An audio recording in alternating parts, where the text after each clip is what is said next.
Hello and welcome to today's episode of Let's Talk Loyalty and Loyalty TV. Today, I'm thrilled to be sharing global loyalty insights from a woman who is truly on a mission to drive our industry forward. Zsuzsa Kecsmar is the co-founder and chief strategy officer of Antavo AI Loyalty Cloud, a loyalty software company she co-founded almost 14 years ago. Zsuzsa was also chosen last year as the International Loyalty Personality of the Year, partly because of her incredible work creating the Global Customer Loyalty Report, which last year was downloaded by over 8,000 loyalty professionals. As you can imagine, Zsuzsa has even greater ambitions for the 2025 Global Customer Loyalty Report, which was just released last week, and contains some incredible insights, both from loyalty industry professionals, as well as direct insights from over 10,000 loyalty program members. Today, Zsuzsa also shares some of the latest AI-led loyalty technology innovations at Antavo, which are being designed and built based on their feedback from some of their incredible global clients. I hope you enjoy my conversation with Zsuzsa Kecsmar from Antavo AI Loyalty Cloud. Hello and welcome to Let's Talk Loyalty and Loyalty TV, Zsuzsa. I feel this is so long overdue. Happy New Year and welcome to the show. Thank you. It's great to be here. And you're here in person, so for anybody listening, we do have Zsuzsa in the studio in Dubai. Anybody, of course, watching on Loyalty TV could admire our beautiful new studio. So that's particularly exciting. We get to sit like old friends and chat about loyalty. It is. There is so much going on with you guys, Zsuzsa. So the first thing I think I wanted to say is you're probably the most experienced guest we've ever had.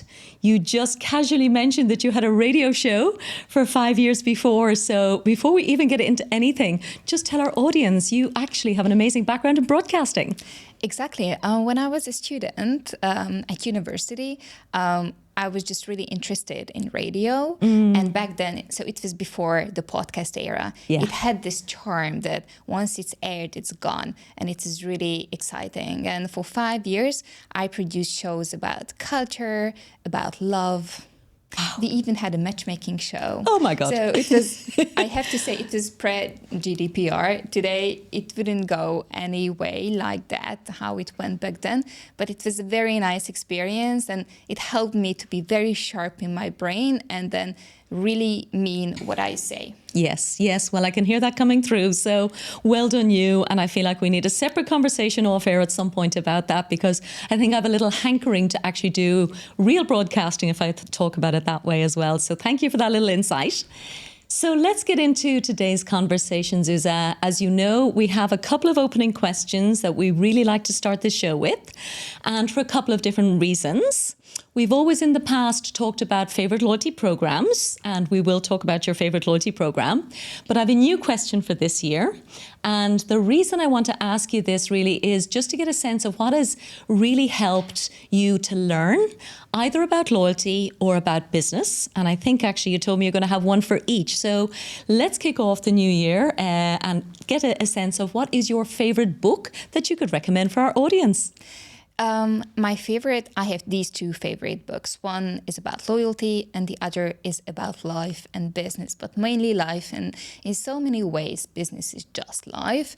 And I will start with the second. It's from Ellen Pease and it's about body language. And it's interesting because this book is maybe like 30 years old, but the content is still very relevant today because over the course of 30 years, people didn't change much. The evolution that took us to got here were like millions of years. And when I read that book in my 20s, it has such a big impact on my life because I could see things in a conscious way. Like, so if I do this, maybe I'm closing myself off. So maybe I should open up. So this can control how other people see you. And this can control how you feel about yourself. Yeah. If you start smiling, eventually you will feel happier. Yes. The other book, which is more loyalty-related book is the most loyalty-related book, which is available today. And that is Phil Shelper's Loyalty Program, The Complete Guide. Phil is a loyalty consultant with his agency based in Australia. Yeah. And he published this book for the first time in 2020. And it was just the middle of COVID. And everything happened after that. Big digital transformation, a big innovation in CRM. And he republished his book last year, and that's the second edition. Yeah. And it's used as textbooks on courses, in university courses. And I actually had the honor to review it before it got published. And then he asked my opinion, and I said, this book is amazing. It's like you get a master's in loyalty programs. Amazing. And he liked this so much that he put this quote on the cover. Wow. So if you see that red circle on the cover on the second Yes. edition, well, that sentence is from me. That's incredible. Yeah. So, and again, for our audience, both listening and watching this show, we'll make sure to link to those two books in the show notes, because I know for me, there's absolutely this intention where, people will then be curious about particularly, the book about body language. That sounds fascinating. And again, as you said, it's an eternal topic. So definitely one I want to read. And Phil's book, we've had Phil on the show, in fact, talking about his book. So he's definitely a master in loyalty knowledge. So absolutely. Thank you for kicking us off with those. And we have to ask you your favourite loyalty programme then, Zsuzsa, as well. Tell our audience, what is your favourite loyalty programme at the moment? It's very hard and it changes all the time. If you asked me half a year ago, I would have said H&M because I really liked that they reward recycling. But they are not amazing with point expirations. They just expired almost all my points with a warning of like 2 days or something. Ooh. So it's not amazing, but I still forgive them because their loyalty program is very nice, though it's not my favorite now. My favorite loyalty program today is Charlotte Tilbury's loyalty program. Charlotte Tilbury is a beauty brand born in the UK, but now they are a global company. And as beauty brands, they have a very big challenge because if you go to a drugstore like Sephora, then you have all the selection of great products, and in beauty, discovery is a thing. So customers are tempted just to go to Sephora and enjoy the Sephora loyalty program and pick other products from the shelf. So this is the challenge that beauty brands face. But Charlotte Tilbury, when they are running their own loyalty program, they sell through department stores, the Sephora's, online. They are really differentiating their loyalty program because they give this extra. So you don't want to go to Sephora, but you want to keep shopping at Charlotte Tilbury. They use this gamified profiling, which is like a very fun survey. So if I take a selfie and I upload my picture, then it can determine that what is the products that are recommended to me. And it even helps me to pick a fragrance, which is always very difficult, right? To pick a fragrance online, right? Yeah. It asks you what is the feeling that you want to feel. Do you want to gift it or use it for yourself? Yeah. What is the color that would describe you right now? So basically, it's a very smart questionnaire and it's perfect for product recommendation, just perfect. Amazing. And I did have a quick look at that program in advance of today because, of course, it's in your Global Loyalty Report, which we're here to talk about. So thank you for bringing it to my attention.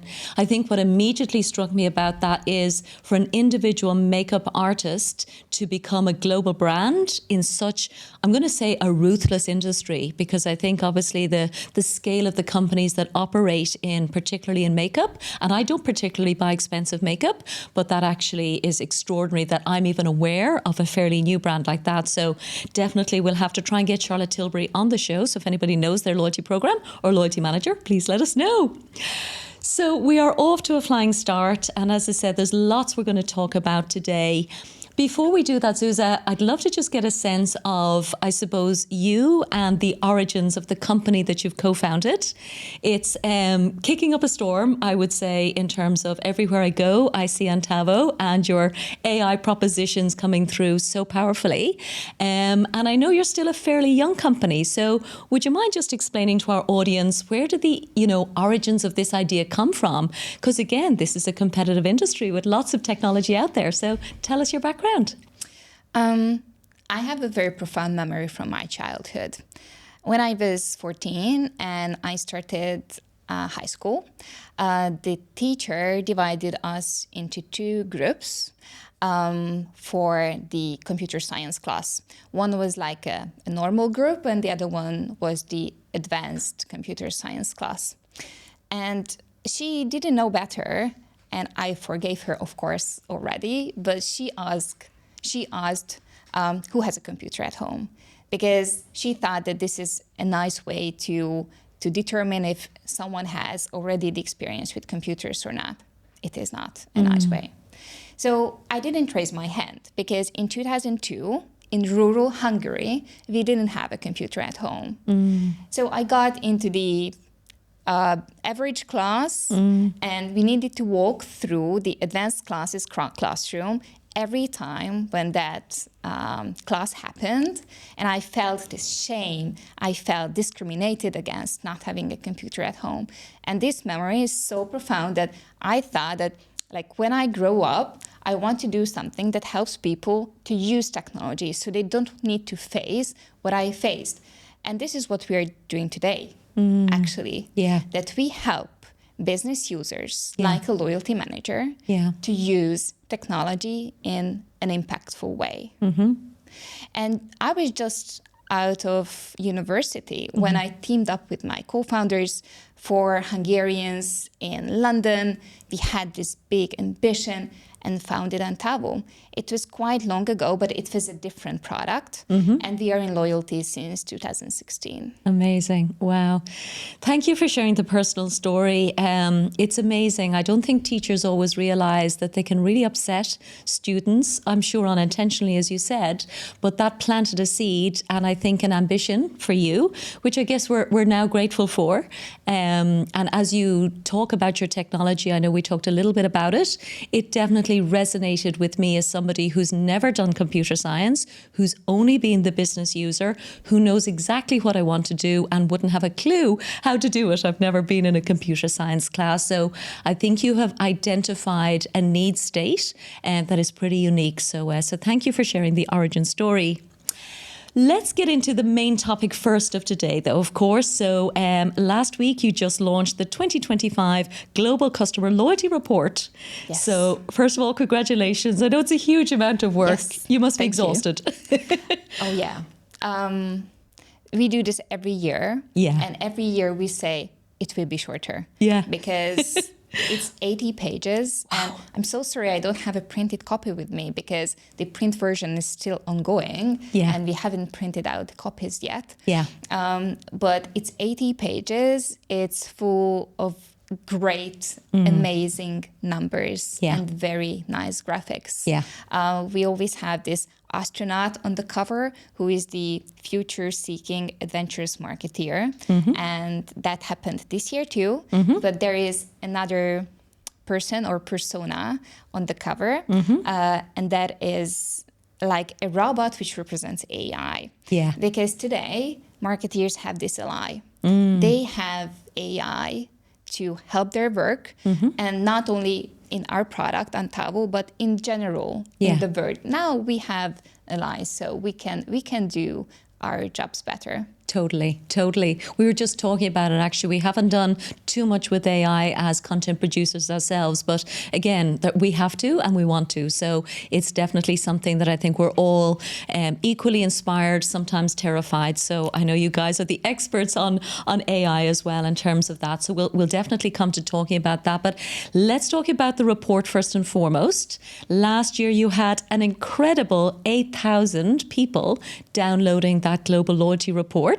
I know you're even more ambitious for this year. I think we're going for 10,000. Am I right? Oh, yeah. I really hope that we will achieve 10,000, but I don't know. It's we counted, and over the course of the past years, 50,000 people downloaded and used this report, because we want them to use this to prove their point, to point to this piece of statistics. Yes, yeah, absolutely. And again, actually, even, I've been inspired by some of the numbers, and we're going to talk about those now. But even in terms of the kind of audience that we have are always looking for these kind of insights. So we literally today decided we're going to build a resources page. We'll definitely make sure your report is on there. So anybody listening, of course, it's linked in the show notes as well. But we're definitely aware of the hunger for knowledge that you guys are bringing to the market. So let's get into some of the detail. You gave me some of the heads up on, I guess, some amazing numbers, which, as I said, are already prompting me in terms of what do I need to be thinking about ahead for 2025. I think the first thing that the audience needs to know is that you've talked to different audiences, and I think that's unique. So we have our loyalty professionals insights, we have consumer insights, and then you've got some, I suppose, advice and recommendations on trends to think about for the year ahead.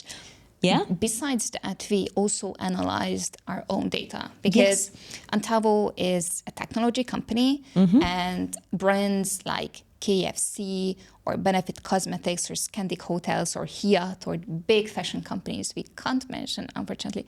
These people, these companies are using Antavo to run their loyalty programs. So we are the technology behind them. Okay. It also means that we have access to all these loyalty program member actions that we anonymized and analyzed. So we analyzed 230 million member actions. Wow.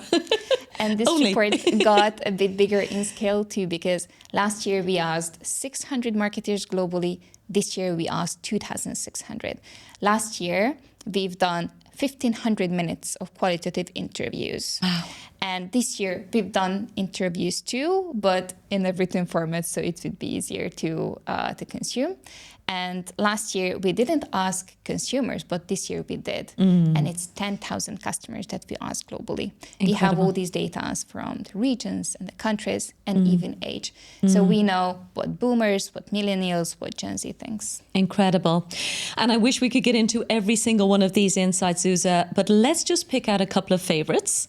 Let's start with the 2,600 loyalty marketers you talked about. I have a favorite insight from everything that you've shown me. Again, in the early edition of the report. Tell our audience, what's your favorite insight from loyalty professionals in 2025? My favorite insight is that life is good for loyalty professionals. That's simply put, life is good today. Because the satisfaction, the budget, and ROI are all times high in terms of loyalty programs. What do I mean by that? So satisfaction. Today, 7 out of 10 loyalty program owners are satisfied with their loyalty programs. But last year, this was 5.5. Wow. So it's a growth in satisfaction. In terms of budget, today, and I'm trying now really hard to remember all these numbers because of course, so many. It's a lot of numbers.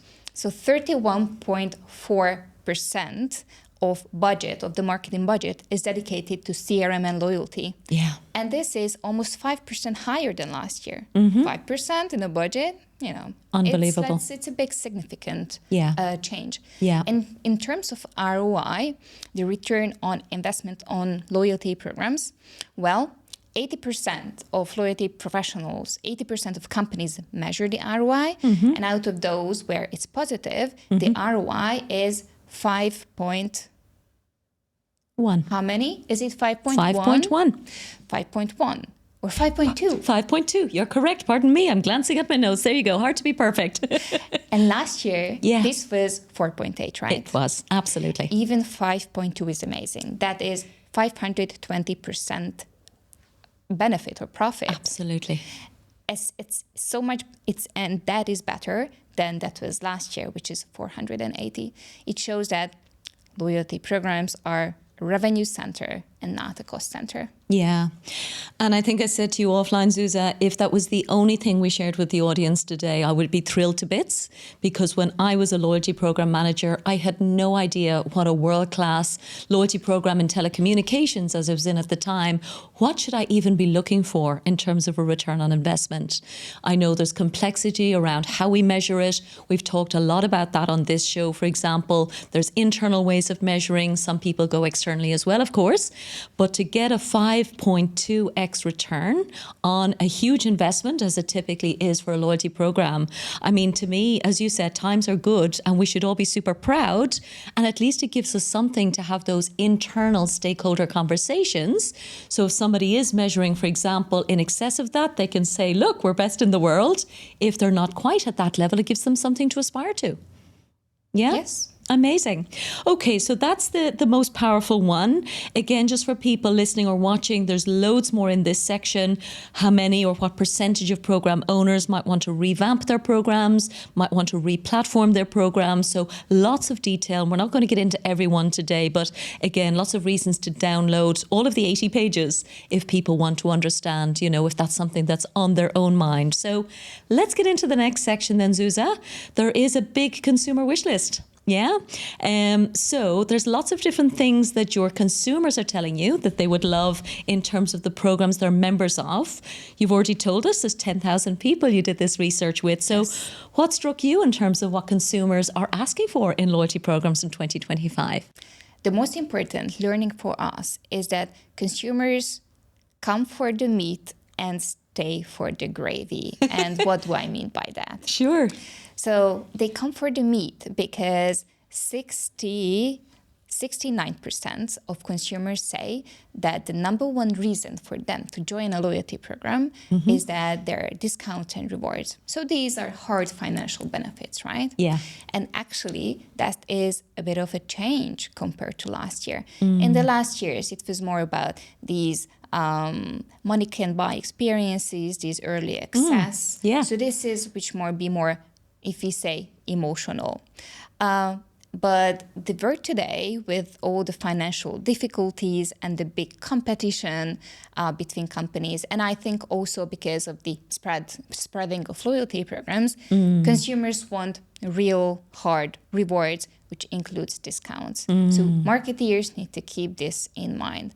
But what do I mean by that they will stay for the gravy?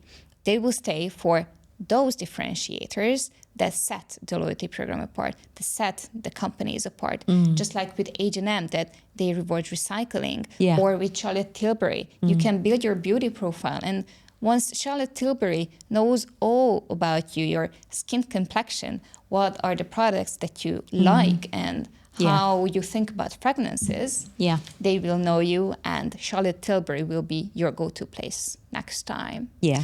We also learned that what customers want in terms of, we asked this question, if it was possible, what would you want? And a bit more than 40% of them said that they would love to have no expiration of points.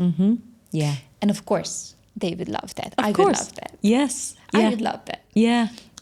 And it's like a nice challenge for companies, right?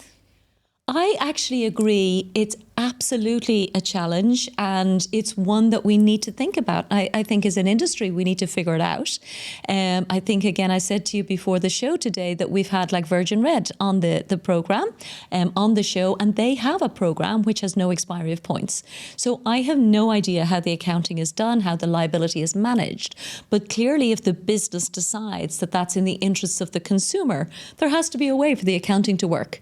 So I think most people listening to this show, or obviously watching, are really keen on delighting customers. And if that's the one big thing that we've learned, then let's talk about how.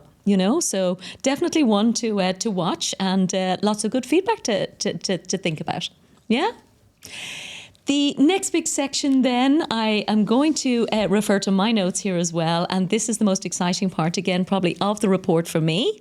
We're going to talk about 3 loyalty program trends that are super important. Again, here we are, January 2025.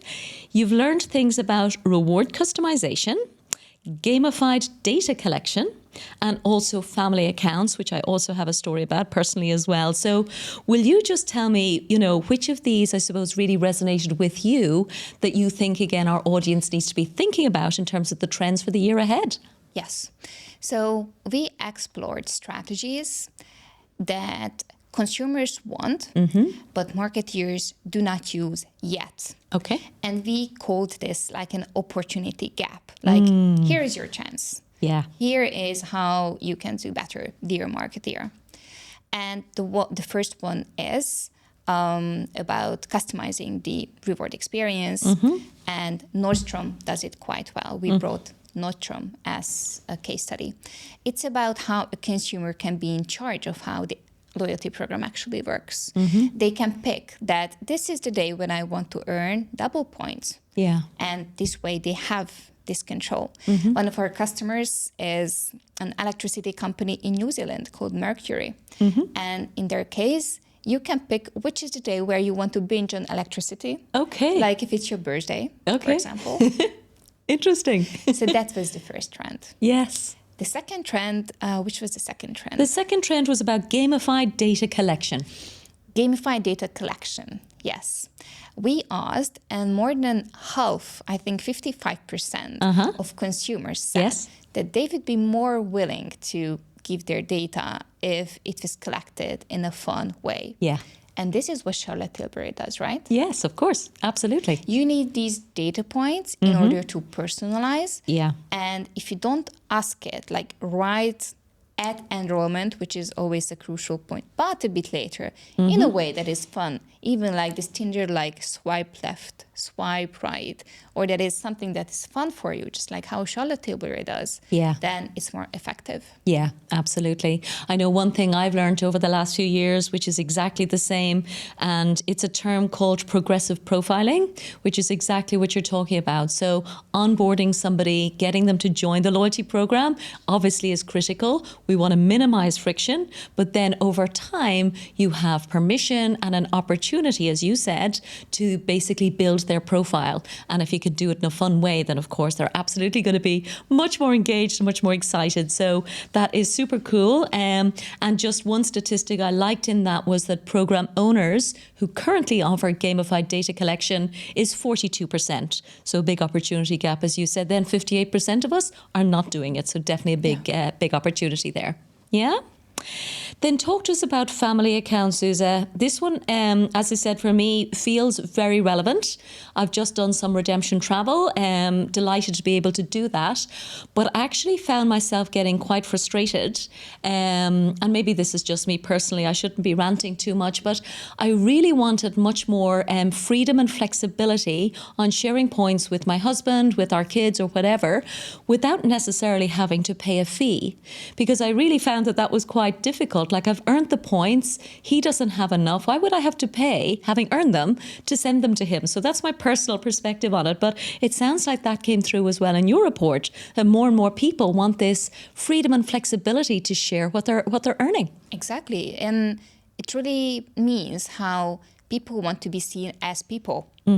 Like, I'm a family member, I'm a mother, I'm a friend. Yes.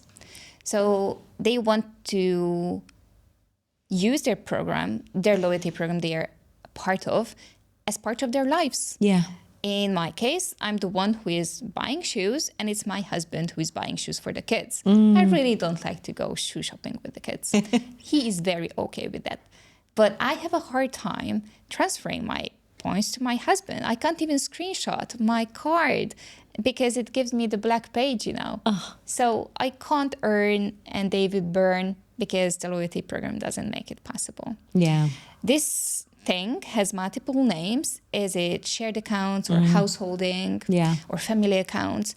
All these things are the same things. In our software, we call them clubs. Okay. It can be classes together. It can be charity, earning together for a charity. It is the same thing. It is seeing the person as a person. Yeah. And for me, again, I suppose, you know, I know it exists, but I feel like that the liability management is excessive, and therefore the terms and conditions make it a very poor customer experience. So sounds like that's, again, what your members are saying, and something anybody listening to this show can really think about, going, can we be more generous? You know, of course we have to manage fraud, but there has to be a way that people can feel proud if it is that they want the husband to go and do the shoe shopping or whatever it is. So lots of big trends. So as we said, the key then for this particular loyalty report, we're linking to it in our own show notes. For people who want to access it directly on your own website, Zsuzsa, where would you direct them to if they want to download the report today? Definitely to our website, and especially these days it's front and center, so you will find it. Okay. It's the Global Customer Loyalty Report 2025, and the title is Loyalty in the Age of AI. Yeah. We didn't even talk much about AI, but the point is that AI is here to help us. Yeah. And in terms of loyalty program owners, 37% are already using. Yes. When it's supported by an agency, Yeah. it's 10% more, 47% that is already using it. Yeah. And who is thinking that it is important to use AI? It's 60% of loyalty program owners and 70% of agency owners. Maybe it feels that it's nice to work with an outside agency, Totally. who Yeah. has the expertise Yeah. and the courage, and they want to differentiate themselves too because they Yeah. would be the experts and users of AI. Indeed. So AI will be here for Yeah. us, and this is actually also the direction of our own product. Well, that is exactly my next question. So I know you've had a major product update recently, lots of amazing things, but I think you're probably best to introduce them. I loved your new avatar, for example, particularly modeled on one of your own consultants. So tell us about the, I suppose, major enhancements and the context for them. I think when we were planning this call and this conversation, the idea of your loyalty planner was the one that really struck me. And again, just for anyone who doesn't know my background, I was in a telco, with big ideas about designing a program and no expertise on how to do that. This was back in 2010, so way before AI was even being mentioned. So tell us, what is your AI product doing already? Because I know it's had dramatic enhancements recently. Yeah. So, all the product enhancements that we've done is basically based on your experience, Paula. Totally. Because you were the loyalty manager with the target to make it successful, Yeah. with the budget approved, you had the blessing of all the management, the board, and everyone. You knew what you wanted to do. Maybe you even picked who would be the agency you would be working with, who would be the technology that you would be working with, like what is your overall strategy about the loyalty program. But there is this awkward moment. Then, okay, let's do this. Then how are we going to do this? Exactly. Yeah. Right? Panic. Yeah. Exactly. We are treating that moment with this whole product and the process that comes after that, because this is what the planner does. So far we had the engine, which is the technology behind loyalty programs. It's the handling of points and rewards, making it happen, making it very fast. You can imagine, like, one of our customers is one of the most famous influencers in the world. If they post one post on LinkedIn, not LinkedIn, but Instagram, the whole shop blows up, and then we need to handle very big load, and that is what the engine is for. Sure. Engine is for. But we've built the planner, and the planner is to create the concept of the loyalty program in the technology. There are all these different parts, workflows, and very important edge cases, because this is what usually is forgotten and gives the most stress to companies. Like, what is it I forgot? What happens if that happens or this doesn't happen? So these edge cases need to be taken care of. And this planner, we promise to make the planning part of the implementation 10 times faster. Wow. And we have these beautiful, beautiful results. Yeah. It really worked in parallel with our own journey as a company. Because 2 years ago, we had these implementation times of 6 or 8 months. But today, just this year, Flying Tiger, the retail company who sell these beautiful knickknacks, Yes, they love them. launched in 4 weeks. Wow. 4 weeks. Wow. It made it to our board meeting as a piece of news, because we were very proud of that and very happy about that, Yeah. that they were able to launch Yeah. this fast. So this is what the planner does. Flying Tiger is an extraordinary brand, extremely innovative. I think anybody, certainly in Europe, I'm not sure if they're in the US market, but anytime I go into a Flying Tiger, I come out buying stuff that I never knew I needed, and I'm thrilled. Badminton rackets, or I don't know, it's a real fun store. So amazing, and congrats on having them as a client. So as we sit here today, the Loyalty Planner, is in beta, as I understand it. I think you're inviting people to apply for access to play with it, so they can get a sense of what's coming. So tell us a little bit about that. What's the opportunity? So the beta is open for both the planner and the AI functionality that we built around the planner and around the engine. Okay. And this is actually the very fun and interesting part. And I'm so happy that we've done this, because Timi Garai, who is our long-term business analyst, she's with the company for, 10 years or 11 years. She was on our wedding. I know her so well. Wow. She is, and in the best sense of the word, the know-it-all about loyalty programs. Yeah. So when a new customer comes and before launches a program, the customer comes to Timmy, who takes care of the finer details and the edge cases and so on.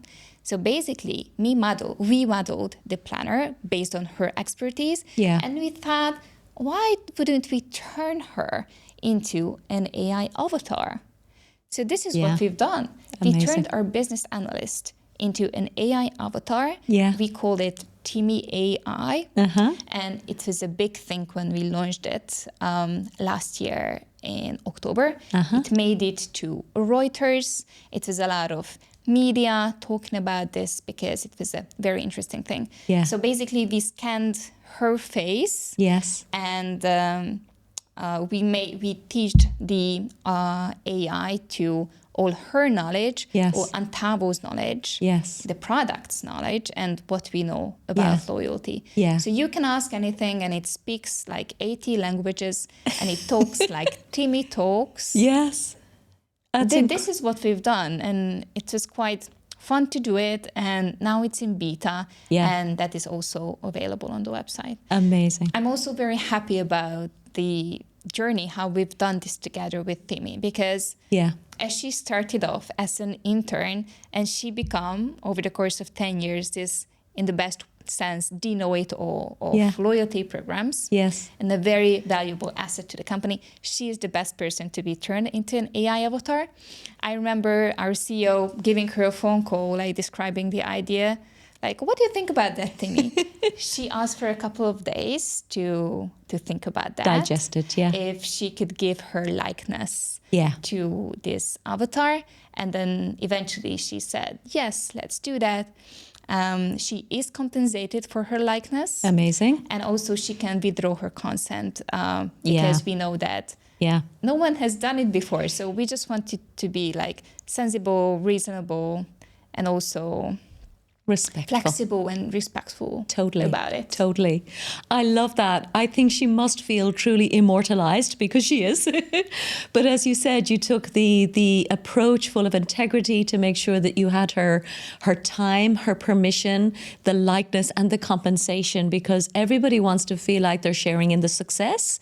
And what I can imagine, I'd love to meet Timmy someday. I know we have some screenshots in this video. Anybody watching on Loyalty TV can obviously see those.